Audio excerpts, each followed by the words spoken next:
Hey, what's up, Supreme Dream Team and Burrito Supreme? Welcome back and welcome front. In today's video review, we're going to be taking a look at Yolopark's AMK series Optimus Prime, and this is the quote-unquote budget version of their AMK series Pro Prime, which has a ton of paint, metals, and more accessories, a stand, and all of that. But I don't know, man. There's a ton to love about this guy. I actually like some of the areas that aren't painted, and yeah, there's a good contrast between him and the AMK series Pro. And so in today's video, we're going to check out the bot. We're going to go through the build process, do some comparisons with some of the other Optimus Primes from the various lines, and yeah, we're gonna have a good time. So strap yourselves in. I don't know why people say that, but grab some popcorn, get comfortable, and I hope you enjoy the video. Alrighty, with that intro out of the way, let us talk about him. And so this is Yolopark's AMK series G1 Optimus Prime, and he looks absolutely beautiful. One of the big differences between this and the Pro version, one, this is considerably heavier because it has metals. Two, you can see that it has a paint job and also weathering on it. And three, not so obvious, but he's missing the LED functions that he has. But other than that, the build composition and his posability, flexibility, and all of that is all the same. Still got that beautiful tilt on the side. This is like my favorite part. And nice little crunchy over here, and the spins on the waist, and all the great stuff that you see in the legs. He has the double hip, the double knee, the double elbow, the butterfly. I mean, look at that, dude. So crazy. And so, yeah, one of the most articulated, I don't know if that's a word, one of the most like flexible, posable, articulated, I'll just say it, toys of Optimus Prime out there. And of course, granted, this is possible because he does not transform. I don't know if I just mentioned this a second ago, but the Pro version only, or excuse me, the non-Pro version only comes with the blaster.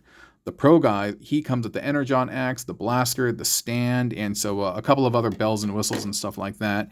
But yeah, no, he's nice. He's nice. He almost feels like a toy version, while this almost feels like a statue. And so there's a little bit of a distinguishing going on there, some distinctions.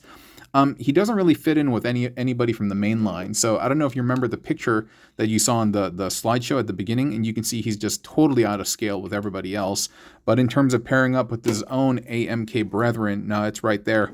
It's right there, and it looks good. And this is Megatron from the Pro series, and I will be doing a review on the non-Pro version as well. Same thing with Starscream, but that's where they kind of fit in, you know? They're in a unique place of their own, and pretty much they are, remember Action Masters back in the day? They were kind of being released towards the end of the Transformers G1 line, and they were pretty much non-transforming Transformers, right? It's a little bit of, what's the term? Oxymoron? Non-transforming Transformers. But these guys are bona fide action masterpieces. I kind of said that in the Starscream review, and I'll double down on that again. It's like that line, but in masterpiece form, and they're just absolutely beautiful. And Yolopark is doing something really, really special. I can tell that some of the inspiration for this is from MP36, some of the proportions, so to speak, but not too much other than that. And this Starscream, of course, there are some resemblances to, I'm forgetting his MP designation, but he doesn't look a ton like MP44, yeah? I mean, one, he doesn't have that Boy Scout backpack and stuff, but still, there are some similarities. He got giant flare-out legs, but that is kind of a present on other Optimus Prime figures. And of course, he is here next to the newer one, Rise of the Beast, I think, Revenge of the Ball. No, sorry, Last Night, excuse me. But yeah, you can see that they're all in scale together. But that's kind of like the selling point behind these guys is that they do not transform. However, you can pose them to your heart's content in so many different ways. He could kind of like do the double axe handle thing when Megatron was like in the movie where he's like, never, and he kind of like hits up. He can do like the Shoryuken. He can do a bunch of Street Fighter moves, and you saw a couple of them in the slideshow at the beginning. Lots of great mobility. The full Van Damme, shout outs to Bobby Skullface, and yeah, the full Zangief over here. Like everything really, really just done very nicely. And it's really a great time to be a collector with regard to non-transforming Transformers. You know, you saw Red was trying to do something, and Red is really kind of like the budget version. And I'm not saying anything bad about it, but that's kind of like the entry point of non-transforming stuff. Their materials are kind of gummy, sculpt, paint, whatever. But this is start when you start getting into the premium line, when you start playing with the big boys, so to speak. They're beautiful. They're really, really beautiful, and they kind of occupy a space all on their own. really, really all on their own. They're extremely fun to build, and it's very, very easy. And so I'm going to show you that, and maybe I'll show you the box too in just a second. But yeah, the rest of the video, I'm going to show you the what is it? The method on how to build it. Dude, I just had a brain fart. I was like, I'm going to show you how to build them, basically. And maybe at the end, we'll do some light comparisons with the AMK Series Pro to cap it off, okay? Okay, the box is a little bit tall, so I had to zoom out, but it looks very, very nice. Right over here, dude, I noticed something. It says, the chest can be opened and leadership can be removed. I mean, I get it. They're talking about the matrix of leadership.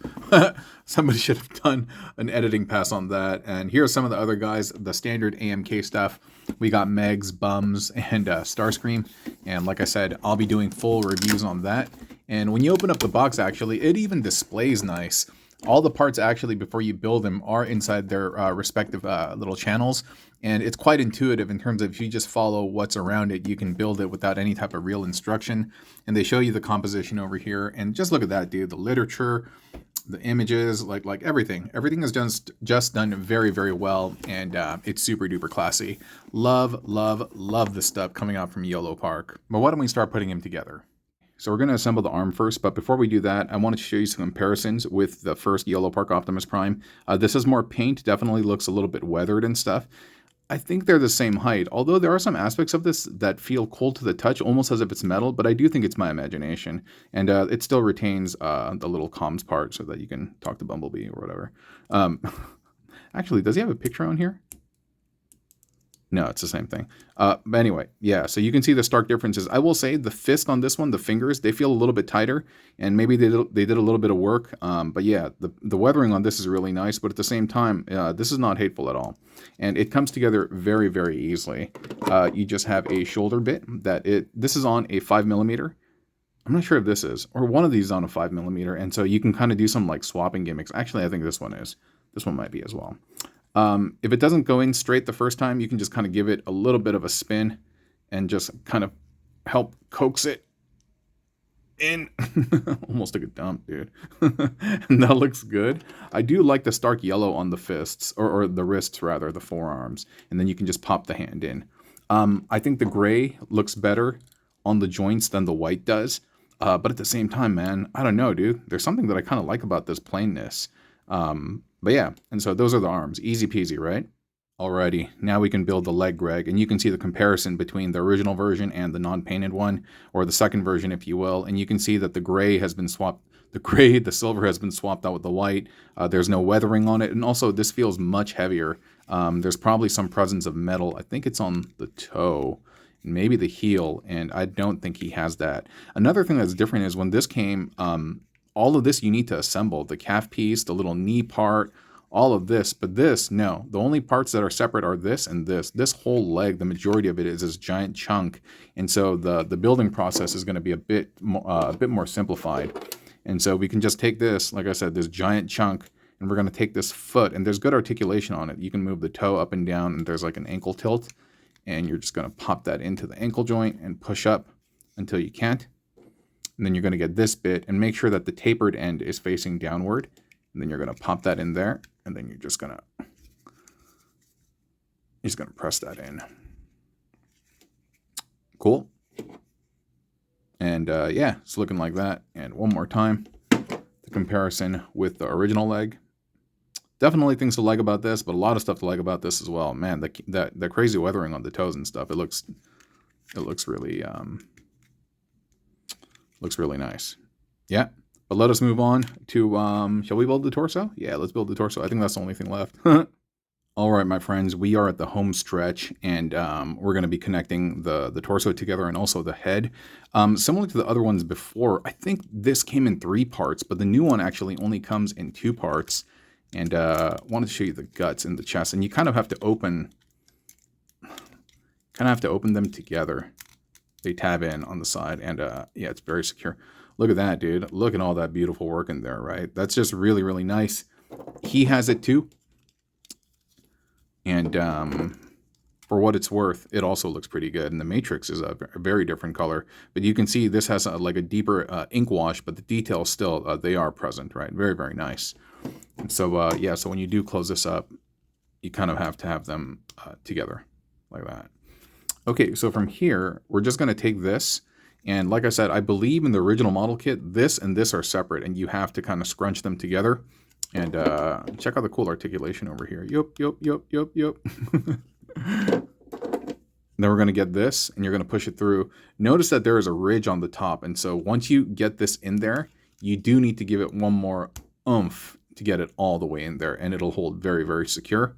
And finally, I'll form the head, and at the end, we can have our little Voltron moment. But that looks really beautiful, dude. Absolutely loving that head sculpt. And let's compare him to Homeboy and Homeboy. These bits, I believe the frame, I believe, is metal. You can even see it like shining, right? I'm not sure if the ribs are, but certainly this is, and it feels heavier than this guy, because this guy is sans any type of metal from what I understand. But at the same time, you know, it kind of helps with posability because he's not as top heavy. But yeah, that's how the front looks, and that is how the back looks. Yeah, so you kind of know what you're getting in terms of either this guy or this guy. I don't think you can lose with either, you know? There's something for everybody. All right, now we'll have our Voltron moment, and I'll show you some of the articulation after that. I know I removed the head just for artistic flair. I mean, so sue me.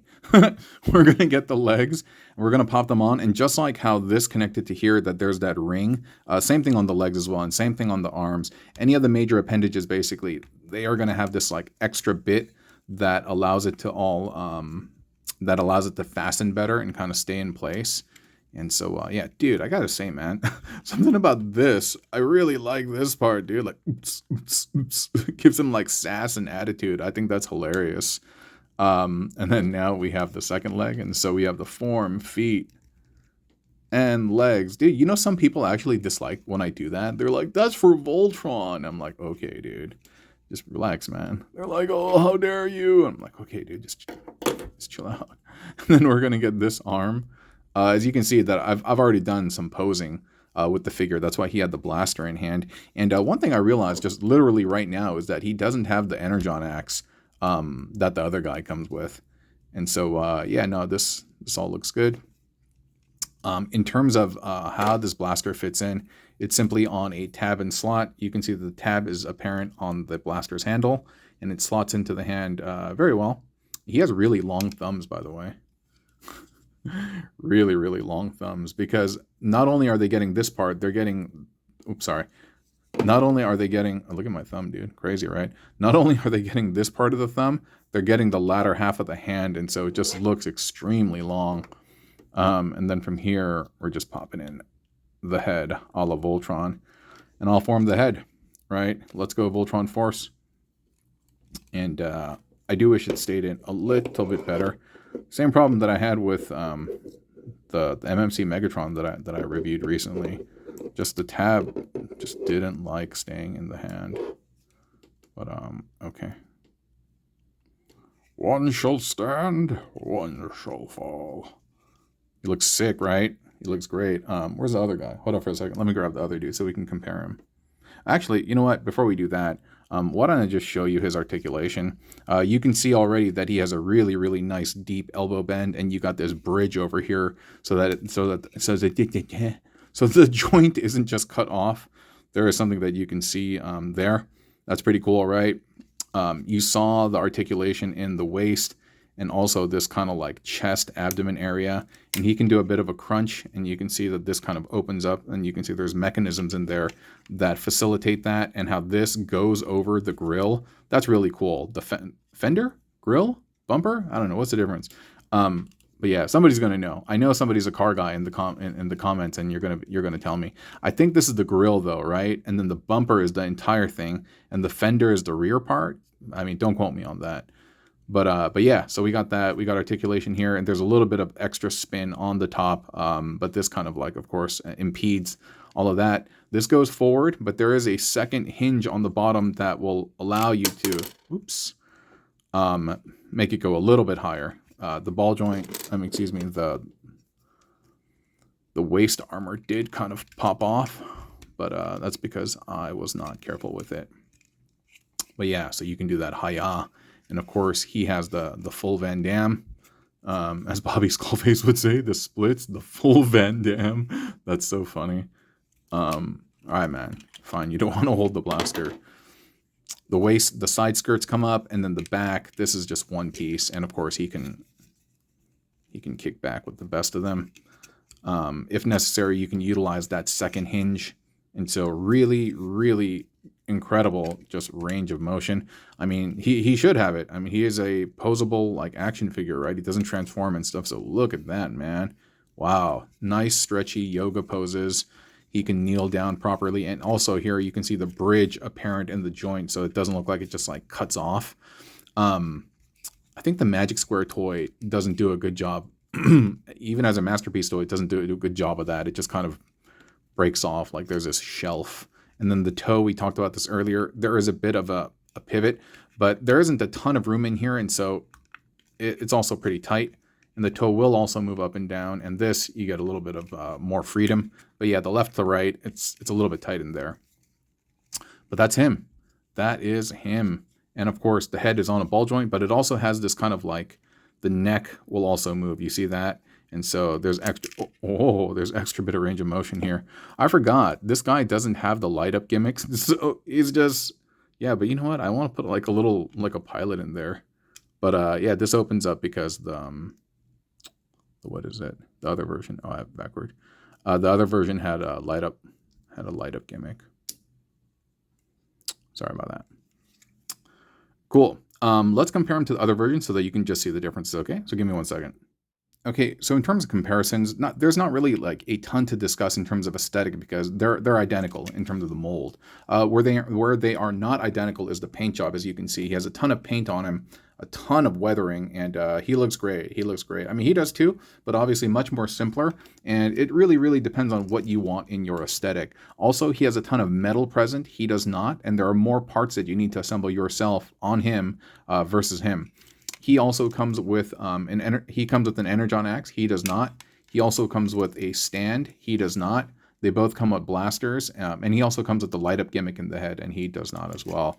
But just in terms of like aesthetic quality, just general aesthetics, in terms of the composition of the bot, their posability, all of that is pretty much identical. And so yeah, it's really kind of like, I don't know, it's really about taste and what you want in your collection. I don't think he's like the El Cheapo version. I just think he's more like a toy version, and he's more like a real life version or something like that. But anyway, it's up to you. But both of them look really, really nice. And you can check them out at yolopark.com. Utilize the code that you see on the top corner of the screen. And also, if you happen to watch to the end of these videos, consider joining the Orchard. It's a membership, $3 a month, 10 cents a day. Check it out in the link and the pinned comment, okay? Thanks for watching, friends. Talk to you soon. Bye-bye.